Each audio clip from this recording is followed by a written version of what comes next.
వల్లభనేని వంశీ గారు already arrest అయ్యారు, రిమాండ్లో ఉన్నారు, లోపల ఉన్నారు.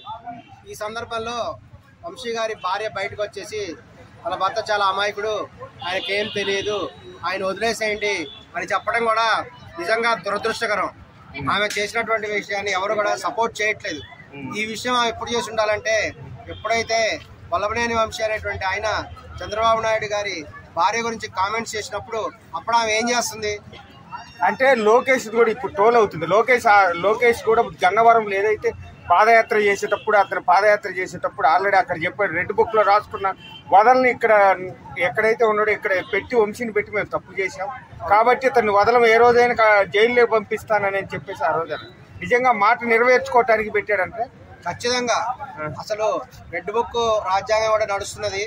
వాస్తవం చెప్పాలంటే దానికి తగ్గటువంటి విషయం కూడా జరగలేదు. చాలా మంది అనుకుంది ఏంటంటే వంశీ గారిని చంపేస్తారనుకున్నారు, ఆయన ఎన్కౌంటర్ అయిపోతారని కూడా చాలా మంది భావించడం జరిగింది. ఎందుకంటే ఆయన అన్నటువంటి మాట మామూలు మాట కాదు. సాక్షాత్తు చంద్రబాబు నాయుడు గారి యొక్క సతీమణి భువనేశ్వరి గారు ఆ యొక్క లోకేష్ గారు వాళ్ళకి పుట్టలేదు, మాధవ్ రెడ్డి అనేటువంటి ఆయనతో ఈ యొక్క లోకేశ్వర గారికి పిల్లవాడు పుట్టాడు, అందుకనే లోకేష్ గారికి మాధవ్ రెడ్డి గారి కోరికలు ఉంటాయి అనేటువంటి కామెంట్ కూడా ఆయన చేయడం జరిగింది. ఇది నిజంగా కూడా సాక్ష్యాలు లేనటువంటి